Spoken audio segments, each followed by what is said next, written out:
All right, good morning, everybody. We're going to kick it off. So if you're clothed, if you're presentable, go ahead and turn those cameras on. If you're not and you're not paying attention, driving down the road, keep them off. We just want to see your smiling faces if you're there. Hello. Hi, Joanna. Hi, Tracy. Hi, Haley. Monty. All right. All right. Now, I'll try to wrangle this crowd. Just give me a second. Hi, Tracy. Sorry.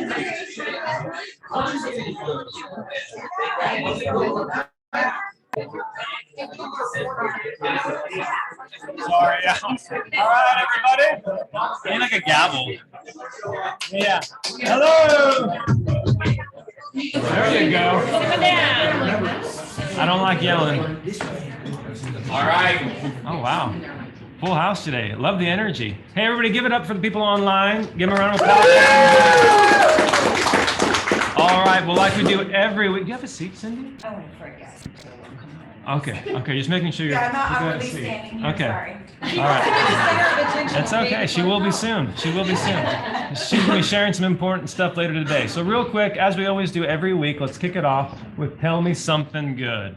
So who had something good that happened in real estate within the last week? New lead, new closing, fantastic open house. Let's go for three. Who's got an online? Just unmute yourself and shout if you have something you want to share. Cindy? I got an over asking price offer on my $1.2 million. Beautiful. All cash and it closed. Wow. Congratulations. All right. Who else? That's a hard one to beat. Who else? It's a hard one to follow. No, you're nice to say that. Where's you had an online lead come through Google My Business, right? Yeah. Yeah. It's just, I think it was like 9 o'clock at night on a Saturday. So it's just being available. I think that's the biggest thing in this business is like, hey, I responded back. So for those who don't know what the lead source was, can you explain it real quick? So Google My Business, you set up it's quite a process. I don't know, Johnny did it all for our business, but there's a way that people can just message you on, like, hey, I want a realtor, and they just send you a message on Google. And that's literally what it was, like a little text message, and you just respond back. And then once you book the appointment, you make sure and log that on Google so that they know you're responding back with your real business. You're actually responding back to the clients, and then the more you do that, the more leads you get. So good point. Does that one tie into?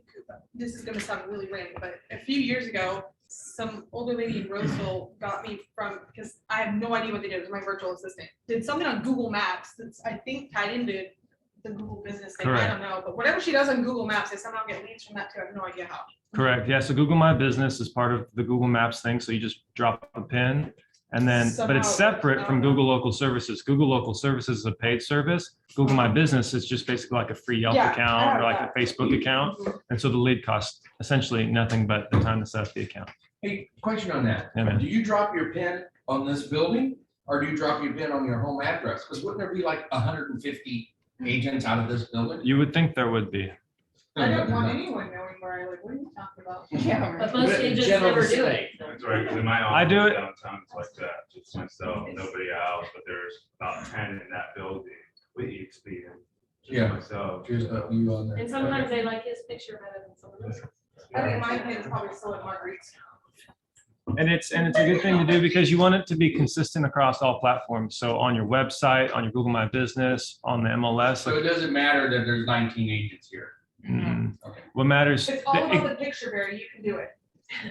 You might want to pick a different picture. All right. So we got a new escrow. We got a new client. Let's go for one more. Anybody online want to share anything?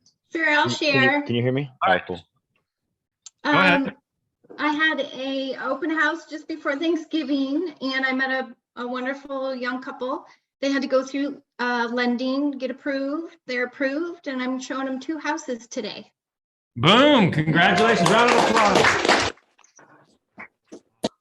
Well, there's always something good. This business can beat you up, spit you up, chew you out. And every day there's something good. So just be thinking about what is good happening in your business.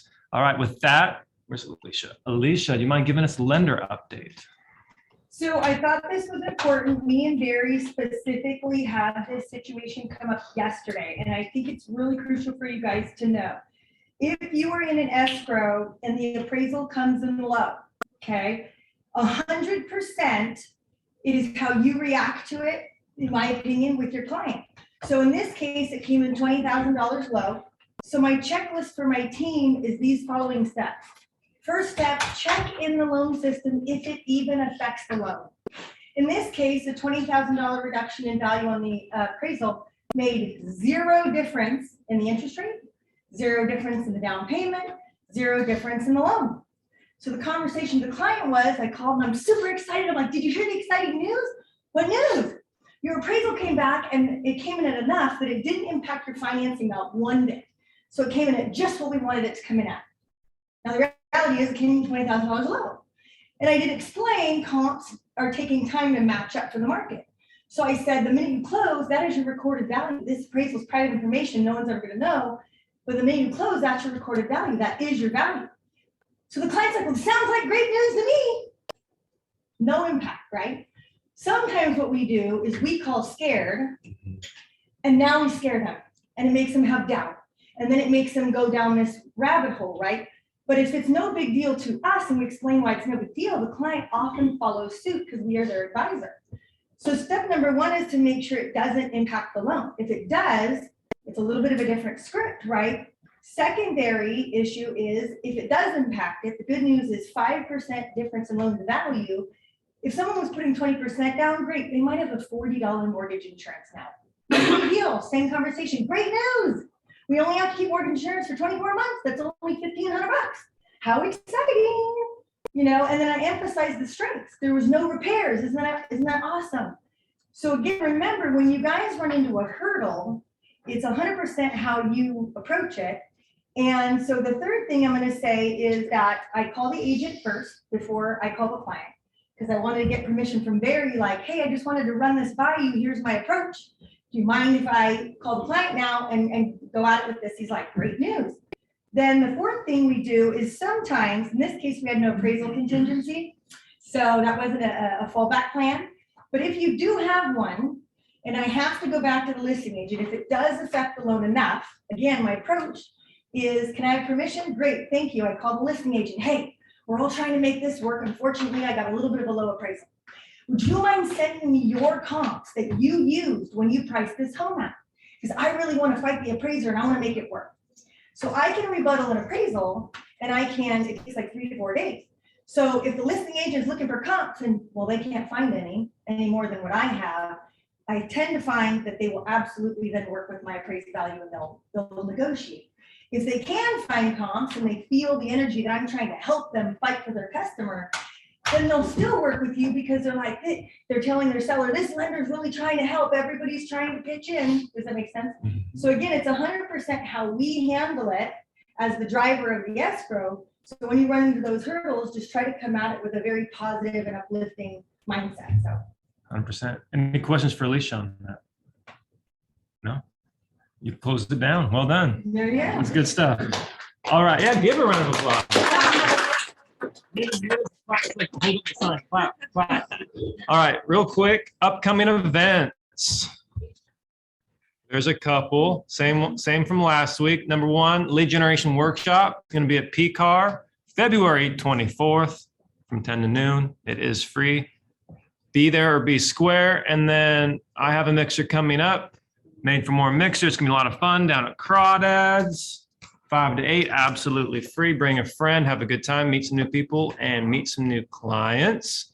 With that, we're gonna go into North American. They have a fantastic slide presentation that they're gonna share with us on how to save your VA deals. We've touched on it briefly. Did I mess it up? Yeah, that's like the last slide. Okay, we'll begin with the end in mind. Okay, well, I brought Matt Singer here. Hello, everybody. And I always like to bring, kind of the dork, but I brought you some bug bites for our theme for the bug people, so enjoy. I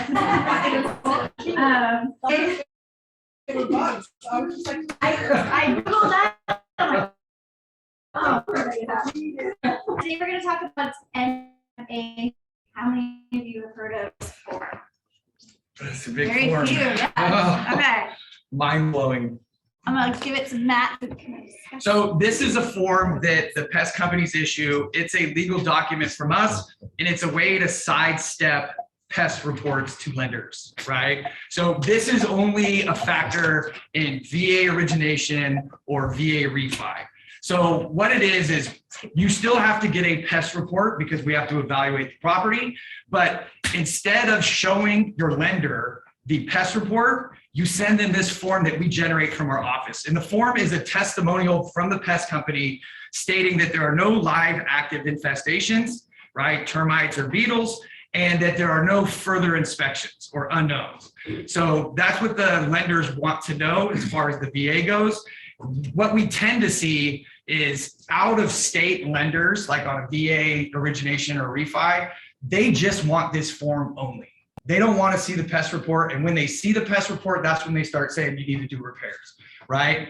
It's 50-50 in California, depending on who the lending agency is or how they're funding. Well, they might ask for the NPMA form and the pest report, but most of the time what we're seeing now is they just want the NPMA form. And so it can be used as a tool, like if you have a pest inspection, it can help to ask the lender ahead of time, hey, do you need to see the pest report or can I just submit an NPMA 33, right? Our office, Chris, our office manager, is who issues these. So once we do the inspection, you get the report, you find out from the lender, hey, am I gonna need to submit a pest or an NPMA or both, right? And if they say just an NPMA 33 form, then you send them that, it says there's no live infestation and you're clear to go. And the pest report is just up to you guys to negotiate on how you want it. Now, I've seen agents use this as a tool because, you get a slab house and it's built 5 years ago or 10 years ago, it might have a little bit of dry rot and you have a buyer who's VA. Well, if they just need an NPMA 33 form, that's a clean shot, right? And that makes that loan less stigmatized. Because, VA buyers, you guys know better than me, but they have a tough time sometimes because people go, oh, you have to do the repairs, especially if you have a deck. But if you have a house with a deck, but there's no active infestation and they just need this form, here's money. Like it's a good shot. So is that kind of the same as the section 1 clearance? It's not a clearance because a clearance is a legal term, right? It states that the house is free and clear of dry rot or wood destroying organisms. This is just a statement that there are no active pests, right? And that there's no unknown that we are concerned about. So anything that's in the visual area, we've been able to analyze and we didn't see pests and we didn't see anything that made us want to open stuff up. Question, this is probably gonna be more Alicia oriented than Yep. you oriented. That's fine. And that all sounds fine and dandy, but if a lender sees that you've asked for the pest report in the offer, will they still not require the actual pest report, or can you still use We that? can use this. Even if it says Yeah. pest report? So like, Yeah, and if you send the pest report like unknowingly, then they're no, Yeah. super get that, but you Yeah. know, you like if someone's unwise enough, So Yeah. far, but like home inspection, this, Still then got that's it. wrong. so far, we've still gotten away with using this. yeah. Okay, cool. It's been a thing for like a year and a half. A lot of agents don't know about it. When I do VA inspections, I bring it up every time. I normally don't even ask even the VA, I'm like, just Yep. like the 125, you're cool, like, Yep. don't put it on, I would Yeah. still don't have to do it, but like, Oh, for sure. I was just curious if someone actually writes it in, if it changed what they need. So this form has nothing to do with dry rot then? bugs? None. Oh, None. and that's okay with lending, dry rot is no longer. So far, okay, first of all, Taffy is the reason I even know about this.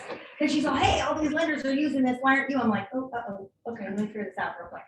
So every single time now I use this, every single time. So I haven't dove into the whys of why I've gotten away with it. I've just gone, hey, underwriting, everybody says everyone's using this, but us. Okay, let me look it up. Oh, we can accept it, perfect. So every single time so far, I've been using this ever since. It's way easier. Yeah, and they've I mean, it allowed doesn't it help every us at time. all, but it But makes if it easier for you guys. if you have a lot of dry rot and the appraiser is absolute peach, they're still probably gonna call someone out. Yeah. So if you have like, It's You never can't been called on my sidestep the appraisals, I can say that. Okay. So if an appraiser calls something out and identified a problem, you can't get away from that. But if it's not identified, then this is where it works. Cool. Yeah, we've had that where appraisals have been, Captain and dot the i's, cross the Yeah. t's. And they call stuff out, that's still gonna be called out Yeah. by, you know, the loan officer. You gotta fix it. Yeah. But you don't have to fix all of it, right? You just fix what they call. No, I think that's amazing. So it's a good way to make a VA buyer a lot more competitive and streamline your deal. And it's easy to do. And our office sends them out. So Yeah, that's you just gotta email the plus office. we- So yeah, that's the thing. When you get the pest report, they're not gonna send it right away. So either when you do a booking, say, hey, this is VA and we're probably gonna need an NPMA 33. So then they'll flag it. So once the report goes out, they'll send the NPMA with it. Or you just call Jen and get Chris's email and shoot her an email and say, hey, this is a VA deal. I need an NPMA 33 on this property. And then they'll send it right out. It doesn't take very long to set up. Yeah. But if you have a further inspection, like I just went through one in Woodland, had a further inspection and kind of tied things up, but it was an uneventful further inspection. It was cheap. So we did it and then they sent the form and they never saw the pest report. Yes. Does it cost money to get? Nope. You guys could start charging for it. It'd be worth it. I trust me, there was a conversation I had this morning. I was like, why can't we just charge $25 for that?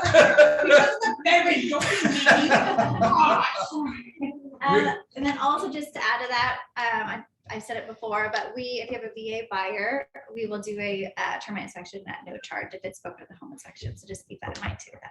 That's amazing. That's good. That's And the amazing. refis too. A lot of the refis, they're either discounted or free. Like I do all my VA refis for free. With the home, if it's a VA buyer. You guys get all my VA business now. Yeah. I love Yeah. that. I'm married to a vet, so it's a little bit. Oh, yeah. I don't mind.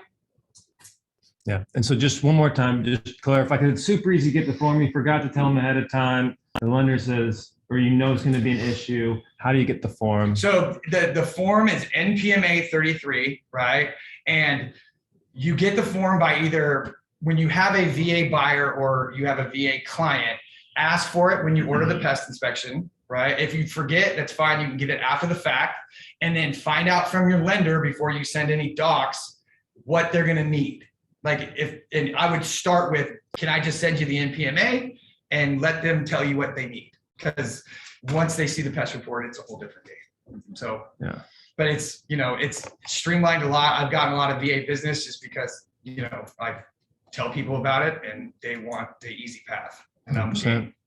100%. Yeah, so just to recap, if you don't remember anything from today's presentation and you want the form, just Google North American Home Services and call that phone number. Yep. Say, hey, what's that magic form? Yeah, They we're know not what gonna it hide it. is. We're not gonna They hide know it. what it is. Yeah, we don't hide Or it. grab my card and text me or. And the other thing Yeah. is, some companies don't know anything about this form. So if you use other companies, you might say this and they have no clue. So Yeah. like some of the bigger conglomerate pest companies, Clark, Terminex, like if you're unfortunate to use any of them, they're not going to know, right? And some of the other mom and pops, they might not know. It's just we do so much VA business, like we have to know.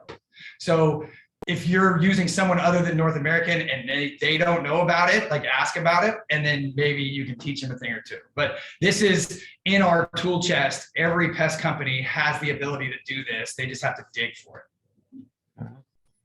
Any other slides? No, That's it? that's it. Yeah. All right. Well, thank you guys. Thank Any you. questions for him? Nope. All right. All right. Next up, we have the amazing Cindy Silva, who's going to be speaking on a number of things.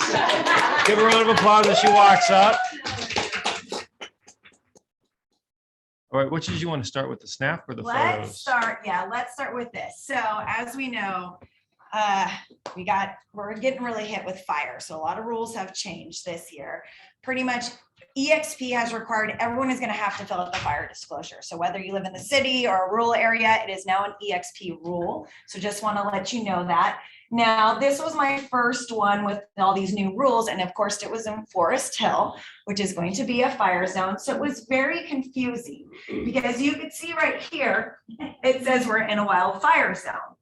But if you want to scroll down to page 4, John, see, that's the form.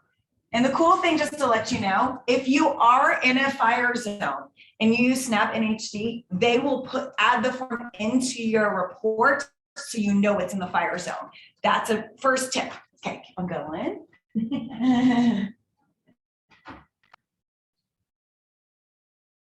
Okay. It is gonna keep going. We're gonna find where it says we're in a fire. It was up above, Was it? Yep. Okay, so, right there. what? Fire hardening additional disclosures. Yeah, in out 80. Okay. Fire hardened. So you see it's there. Now, if you scroll down, it's gonna say it's out of a fire zone, which is very confusing. If we go down, where is it? It is going to say which page is like, I should, actually, it's farther down. It's in big bold letters, I remember. Oh, yeah. Yeah, okay. Special floods. Keep going. Here we go. Is not.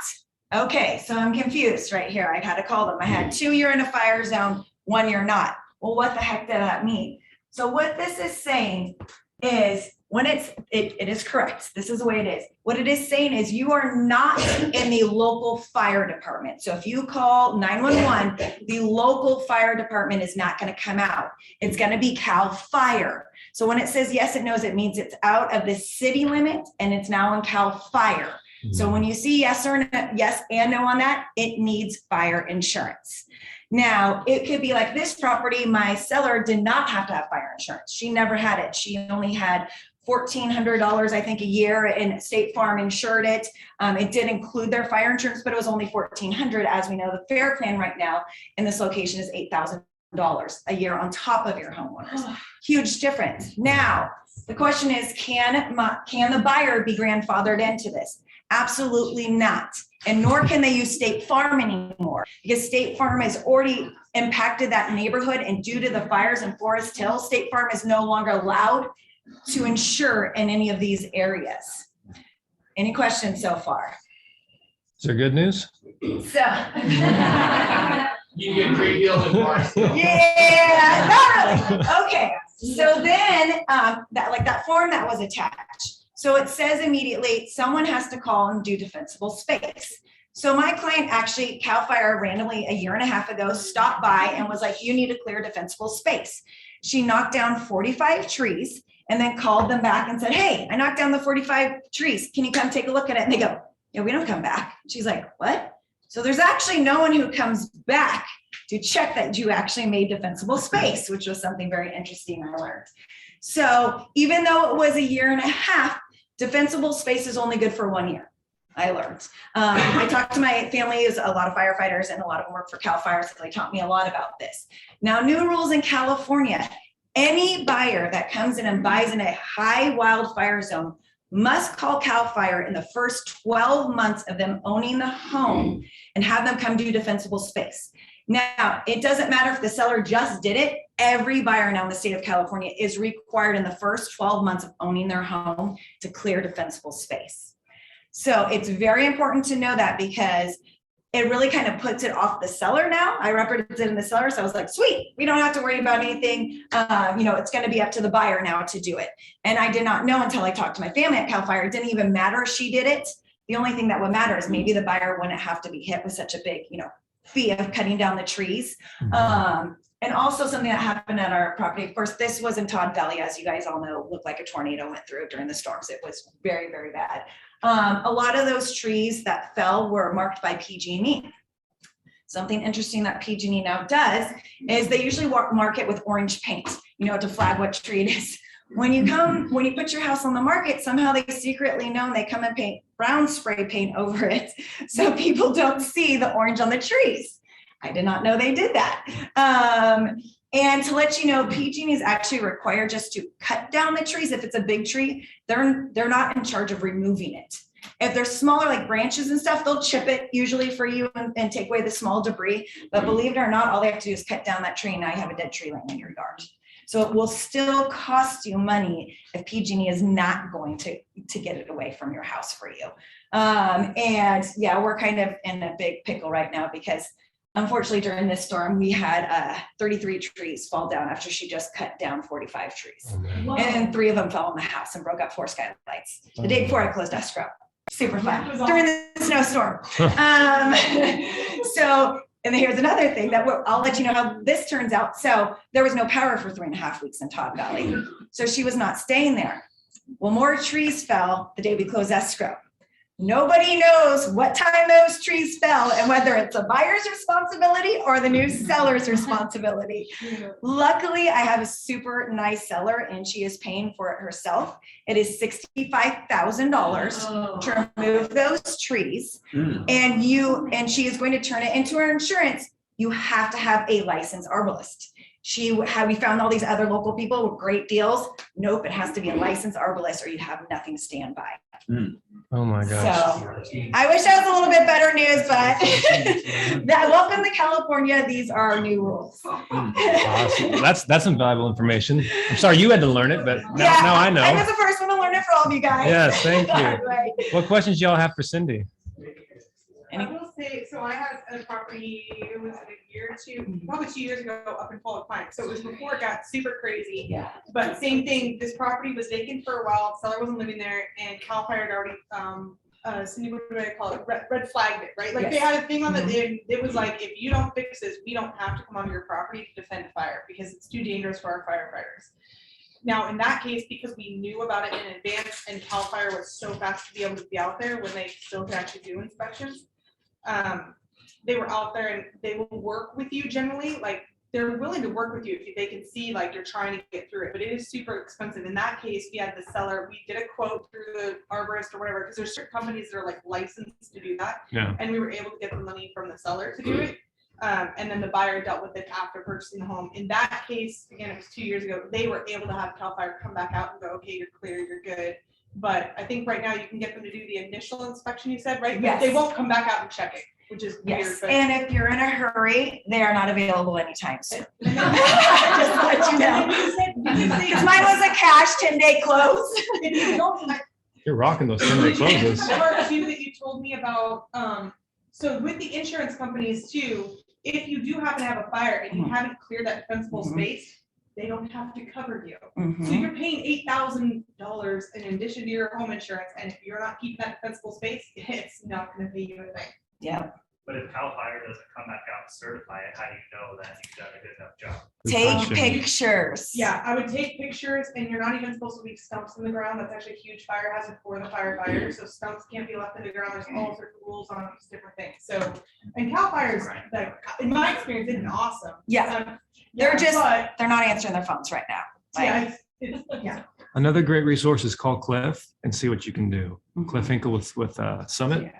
Yeah. Summit, and he Yeah. can give you some tips on what your clients can do in that situation. yeah, and that's what we had to do on this because Doug Raleigh was State Farm and he's like, nope, we're done. We can't insure in Forest Hill anymore. So we ended up calling Cliff and figuring out what we could do. Yeah. So also in this house, I learned about the new wood burning stove laws that have come into California. This isn't it. No. So I don't know if you guys are aware, but we actually had, it used to be, all I knew it was in El Dorado Hills, is when you buy a house in El Dorado Hills and it has a wood burning stove, you have to cap it off as soon as you purchase the house. Well, that is. So you just cap it off when you can't use it again? Correct. Well, now it's a California law for everybody, you guys. This is not just the county. Everybody now, if you have a wood burning stove, there's a disclosure that comes out. On the back of the wood burning stove is a serial number. You'll need that serial number. Most of the time, it's really hard to get back there to get that serial number. So you got to take your phone and take a picture of it. That serial number is going to let the insurance company know when that was manufactured.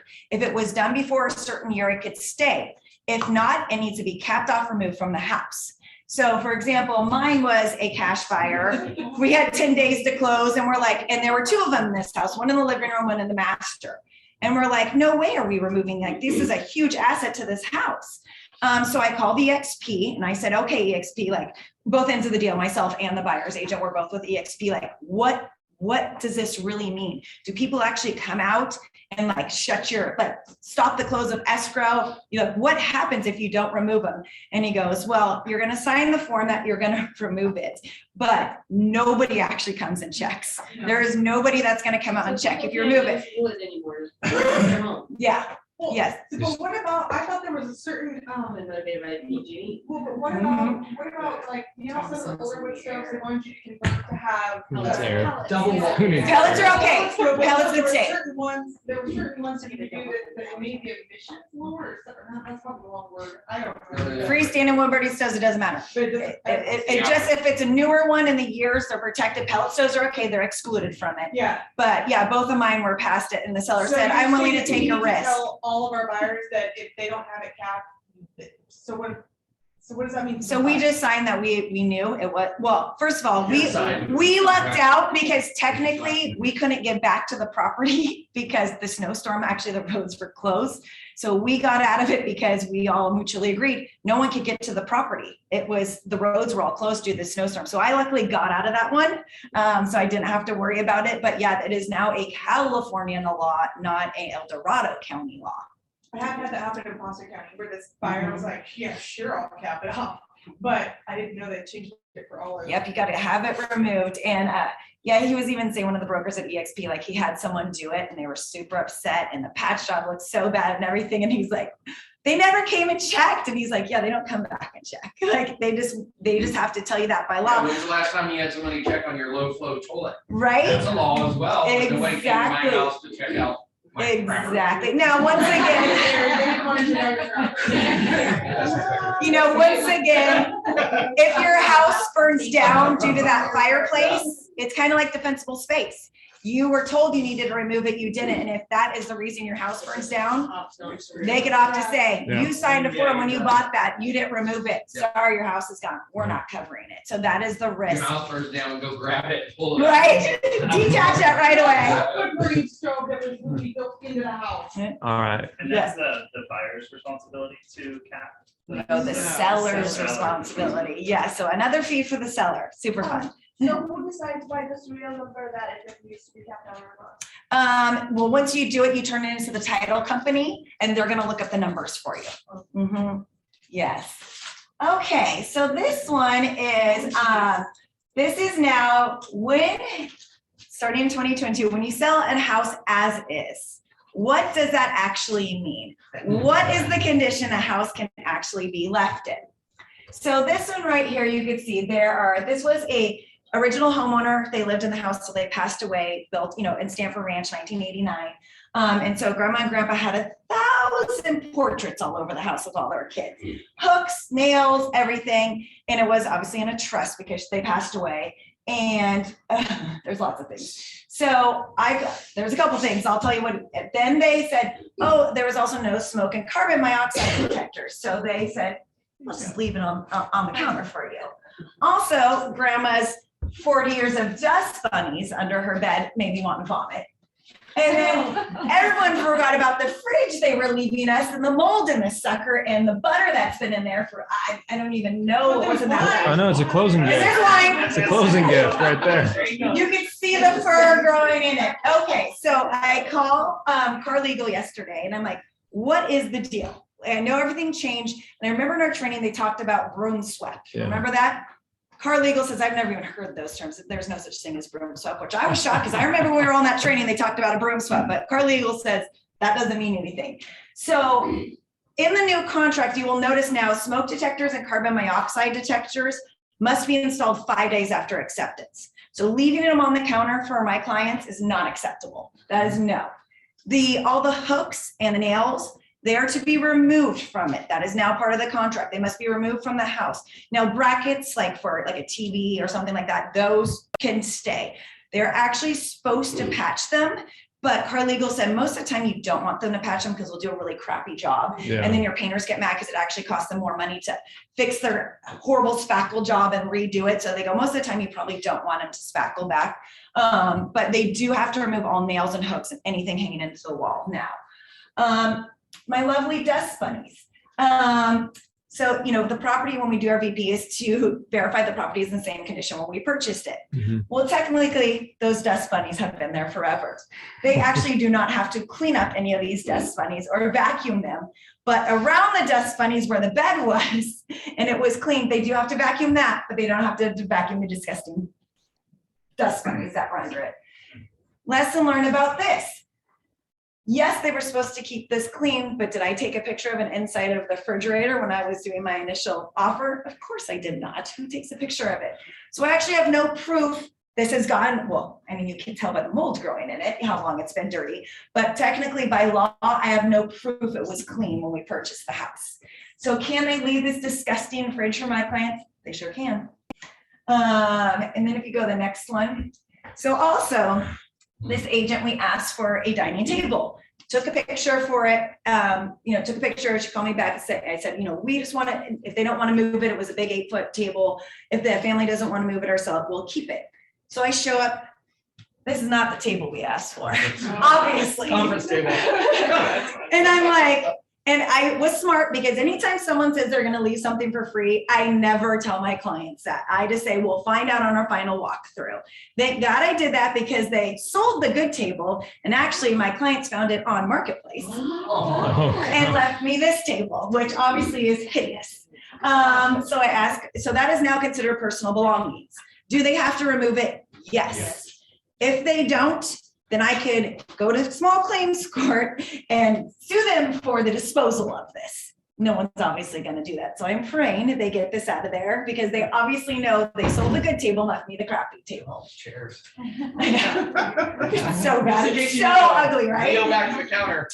So then this is how the backyard was left. As you can see, these weeds are pretty tall. All the leaves have now fallen off the trees during the storm. And the backyard looks like crap. So the car legal says, well, do you have proof how it looked when you purchased it? I said, well, all the pictures are on MLS. Well, this agent was smart and she only took one drone photo of the backyard really, really high up. So you can't tell if there's any weeds or anything because you need to be down low to see if any weeds are growing. So do I have any ammo on this? No, they said if I could prove that there were no weeds before, all those leaves weren't there before, I could hire a landscaper, take them to small claims court and try to get money that way, but. So What about the home you inspection? almost need to take pictures when you actually show the house. Yeah. So Yeah. if that's the house your clients want to buy, you better go back and in their plans is open up the fridge. We were just Yeah. talking about that, so like, oh my God. What about the home inspection report? Yeah, They take pictures of the yard. So I looked at the home inspection report, there was a patio in front of it and they only took a picture of the okay. patio. And yeah, Must have been So- when. yes. Ask the home inspector to take a picture of the yard. Yes, so we could do that, but yeah, it was kind of a bummer. And for me, this is a very big agent. And I said, have you even been to the house? She goes, why do I need to go to the house? Totally gave me attitude. And I was like, No. you would all know her, let's just say. So I'm not gonna say it. But the fact that she's a big agent and like, I personally would never let one of my properties, I don't care if they took it as is, I would get over there myself and rake those leaves and vacuum those dust bunnies out. And the fact that she wanted to fight me on it was just ridiculous. And for me, we're getting ready to exchange the keys. And I asked our legal, can I hold up escrow for any of these reasons? Answer is no. You cannot hold up escrow for any of these reasons. You just write it on your VP. If you want to take them to small claims court, you can, but you cannot hold up escrow. And, I kind of explained her, both of my clients are nurses and they both have COVID really bad right now. And I'm like, the last thing they need to do is when they buy this house is come vacuum your client's 40 years of dust bunnies. Like, can you at least go over and vacuum it? Her answer was no. So, I will pay for the cleaning service because I will not let my clients buy a house like that. So yes, this whole, pretty much you could leave your house like crap right now in the state of California and be smart and take pictures. Like I would have never crossed my mind to take a picture of the inside of the refrigerator. But you've got. You guys know that you cannot hold up escrow for any reason. You're not a principal. Yeah, you can't hold it, you can't delay, or if the buyer says, well, I'm not gonna sign or buy or anything like that. Technically, they can't do that. Then they're putting themselves at risk of being sued, right? So you can't hold up, you can only go after the fact and then you can sue for whatever the issues are after close of escrow, but you can't delay escrow because you want something cleaned or because you want something replaced or like they could go in literally and strip all the light fixtures out of the property, the seller could, and you technically can't hold up escrow to have those replaced in order to close it. All you can do is go after them after close escrow. And when you say go after them, it's the client going after them. It's the client, It's not, you. you're not suing them. You're not taking the small claims. It's the client doing that. Right, it's up to the client to take them to court to, get those items replaced. Another two things that just to keep in mind that I've written checks for over the years because I didn't understand it. This is how you don't make mistakes again. You have to write a check. The first one was window coverings and the confusion over window coverings. And the buyers thought they were staying, but the seller said they were her antique grandmother's lace curtains or something like that. And another big one are like chandeliers, like unusual light fixtures that might be something that is special. And so you need to make, if you see something that looks anything different than a regular normal one, you might want to say, hey, if there's something special in this house that you plan on taking, make sure it's removed prior to, or that it's documented in the MLS that it's not staying. So I've written checks in both of those scenarios. If anybody's bored too and wants the actual verbiage on what car legal is going by, what the property is supposed to look like when you close, it's item 7B in RPA. Just FYI, if you're bored and you like verbiage. Yeah, and the new RPA, it's the new one, it's item 7B, because of course Cindy and I were talking about it. And so I'm like, I'm a dork. So I'm like, I'll get the verbiage. And I like highlighted it for her. So now I know exactly where it is. But it's a good question in your listing presentation to say, is there anything of sentimental value? You cannot take light fixtures, toilets, sinks, faucets. Very sentimental. I've had issues with fountains before. Fountains are another good one. Yeah. So Plants. fire pits. Large pots. Landscaping, pots or trees or flowers. Which is all now in the new RPA, which is nice, all the pot up. Yeah, it's gotten better at trying to be clear, but there's still those little gray areas. Yeah, and when you do, because I've had the chandelier issue many times, if they exclude it, like you could exclude it in your listing presentation, but they have to put something back. Now, they could put whatever they want back. It could be the crappiest Home Depot special. If they want to take that, we just have to disclose, hey, that chandelier is not going to be there.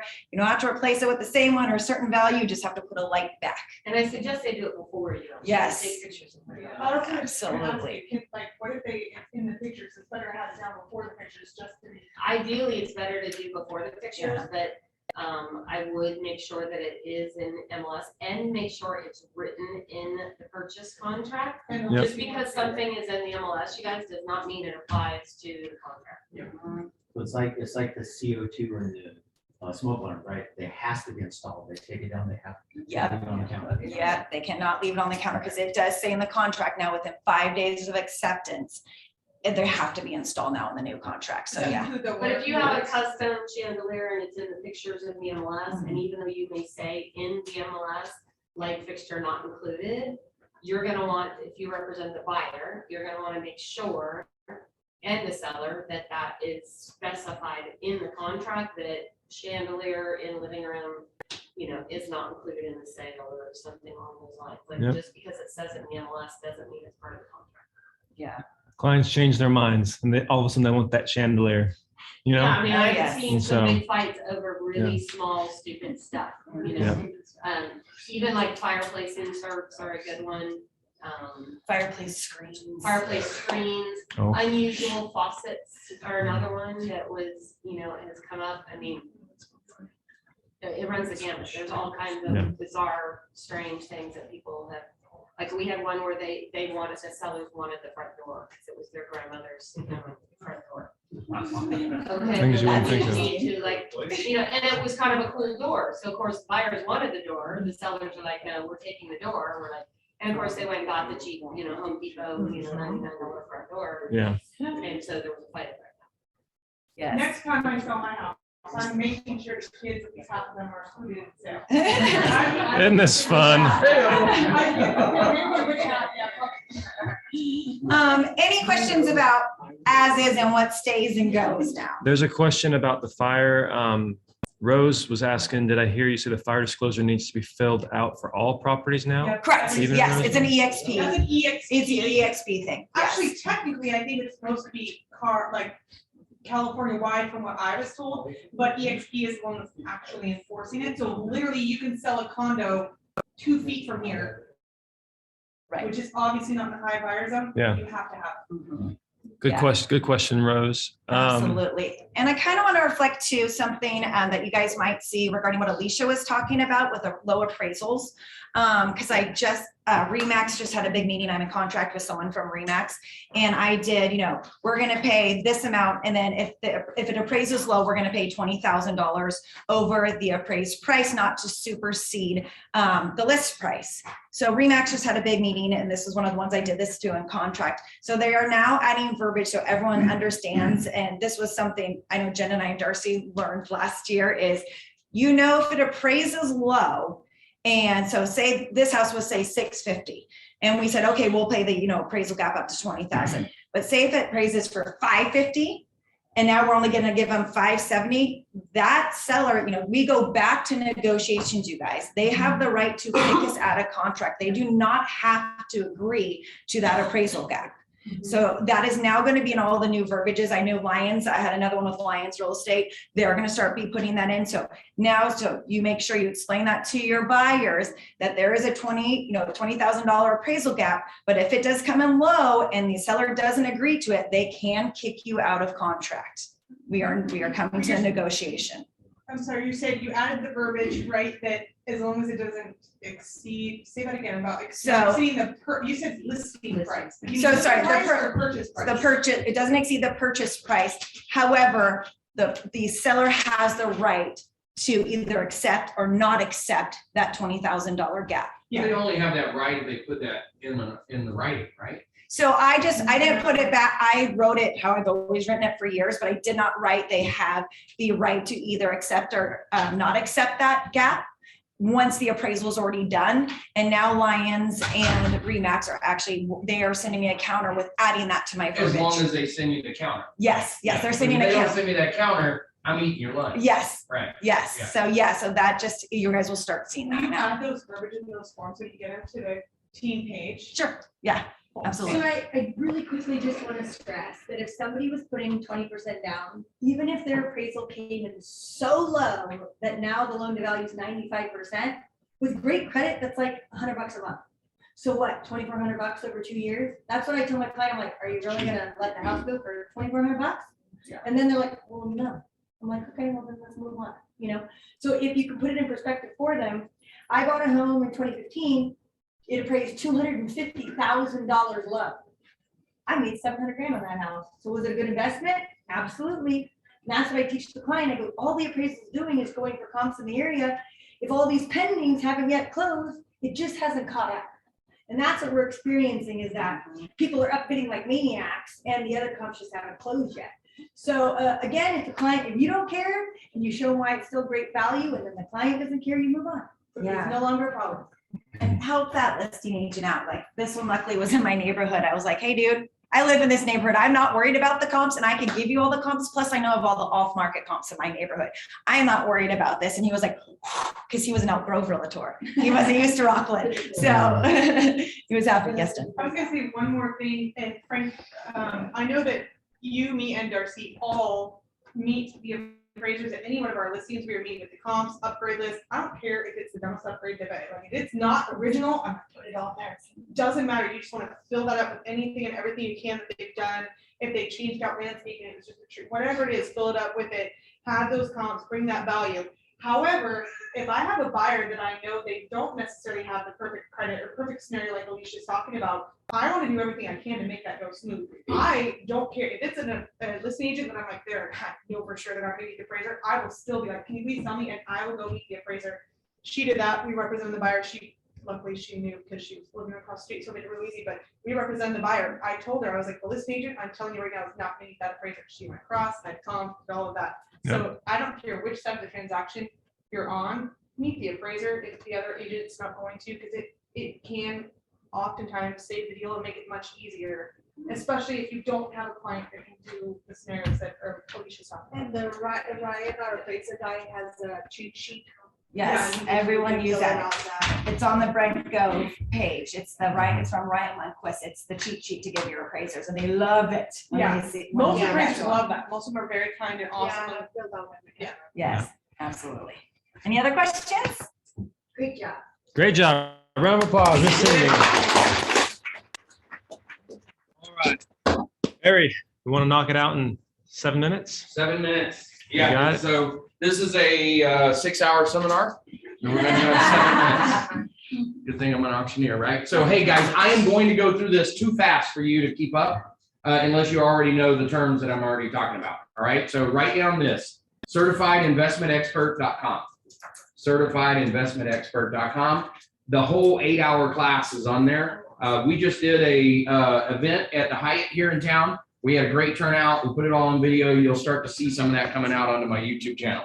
What I wanted to go over, or what Johnny wanted to talk about from that event, was just this part, okay? I'm going to quickly walk you through this. You guys can all grab me anytime to learn more about it. Okay, these are the 5 paths to wealth, right? It's one path. This is the 5 returns on investment. You guys are already familiar with these, but what I'm going to do is break them down for you so you can calculate them and show them all to your clients. Next slide. Number 1 is the cash ROI from cash flow. ROI stands for return on investment. Net operating income minus the debt service equals the cash flow. This is very intuitive. You've got a $500,000 house with 20% down, and you have a $2,500 principal, interest, taxes, and insurance payment.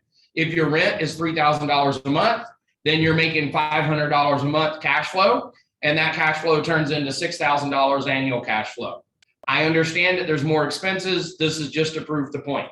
20% down means that you put down $100,000 invested into that property. So you gained $6,000 from the cash flow by buying it for $100,000. So your investment's 100, your return is 6.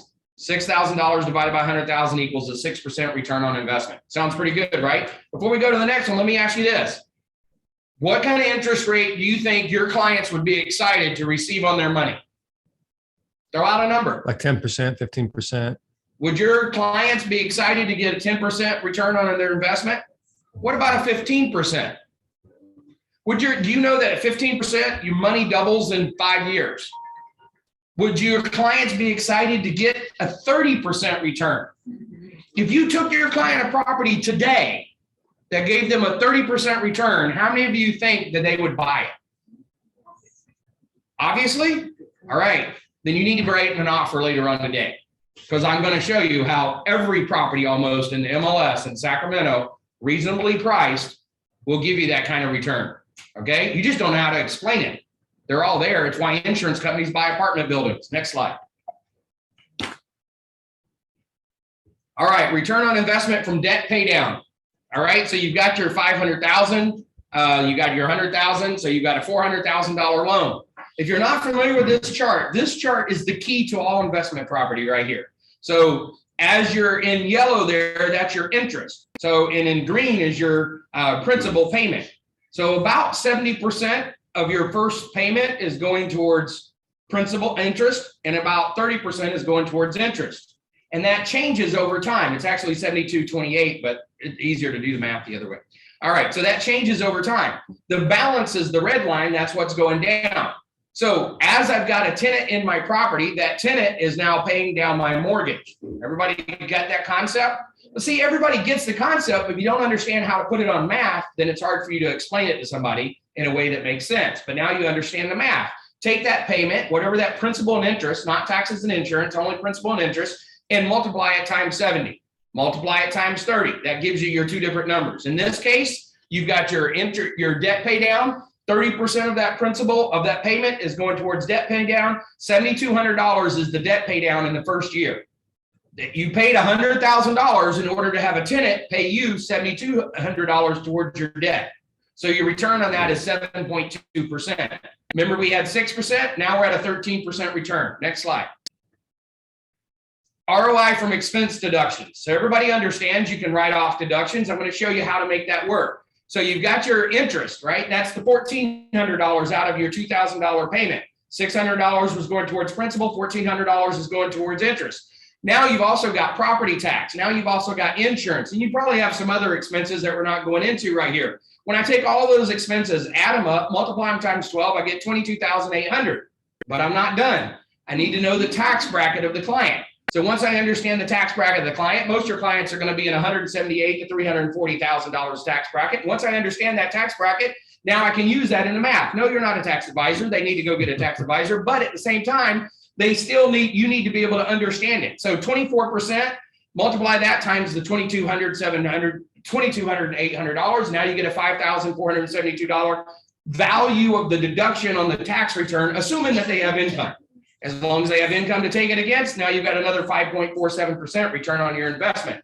We were at 13%, now we're at 18%, pretty damn good. Go to the next one. Return on investment from depreciation. Everybody understands that you get to depreciate property.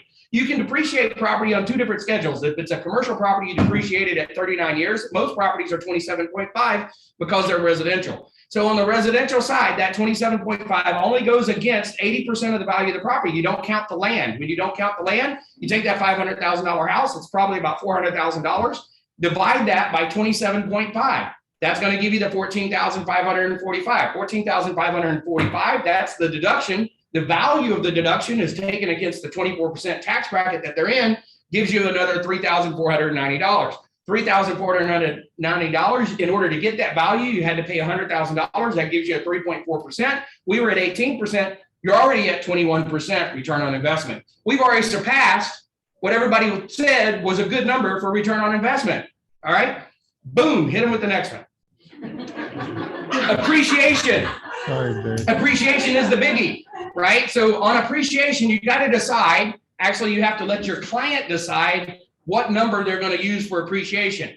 I got to tell you this, no matter what number they pick, it's going to be damn good, because appreciation, that return on investment, is multiplied by 4, because they're only putting down 20%, but they're controlling 100% of the property.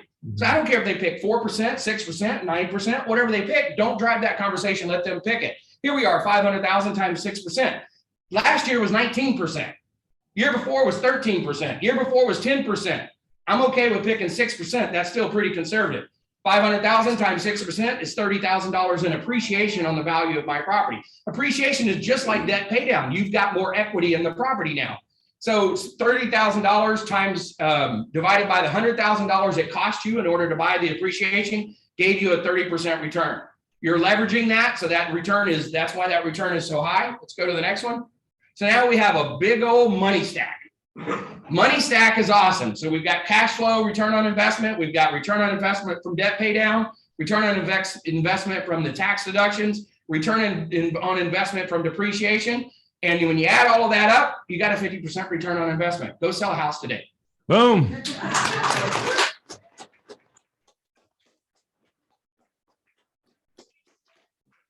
Barry ran away, but I think people might have some questions for you, Barry. I have one comment. My best advice, if your head hurt at all or your head brain is stinging, just refer the client to Barry or Cindy. And you don't have to do any of that math. I'm just saying, that's another option if you're not a huge person with investors. Real quick, Barry, one more time. What's the website? CertifiedInvestmentExpert.com. Certified. If you go there, it's $297. I think there's a team discount code. Put in team, you'll get a discount.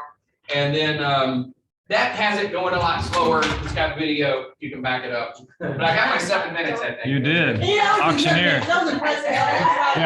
Yeah. So CertifiedInvestmentExpert.com. We'll put it in the notes on YouTube, so you'll have a copy of that. One last Just thing. one little tip, because yes, I work with investors all the time, just like Barry does. So if you guys are going to an area that you don't know investment properties, like I got a couple right now, duplexes in Southland Park. Did you guys know that Brent Gove actually has an app and you can put in all the addresses that you're going to and they'll tell you what that's gonna rent for? I did the commercial for it. So if you're not familiar with the area and you want to sound like an expert, get on their app. Put it in the day before, get all the rent prices. So when you show up, you're like, this one will rent for 25, this one will be 28, and you look like a big expert. All you did was make Chris and Ben do the work for you. And Boom. Sam just closed the deal for an investor. Ben actually, he just simply texted Ben, and Ben ran the numbers. Ben even showed up at the property and to look at it, and then that's how we closed the deal. There you go. Yeah, they will always answer their phones no matter what time, Ben or Chris. They're super reliable to get you, because like we were gonna make it one of my investors, I got 4 investors I'm working with right now in San Jose, and one of them wanted this one house in West Roseville, which is a hot area right now. But Ben was able to send me a map of all the rentals that were bought by investors and what are gonna be coming up for rent. And there were 24 of them around this neighborhood, and then we said, look, so I sent it to my investor in San Jose, and I said, look, there's gonna be 24 more rentals coming up next to yours.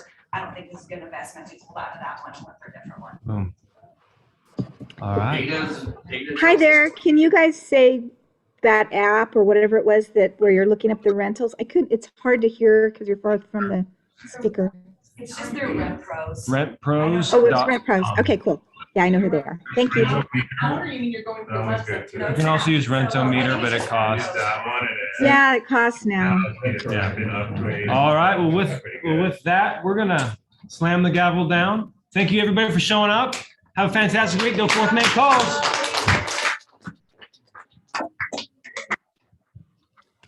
Everybody online.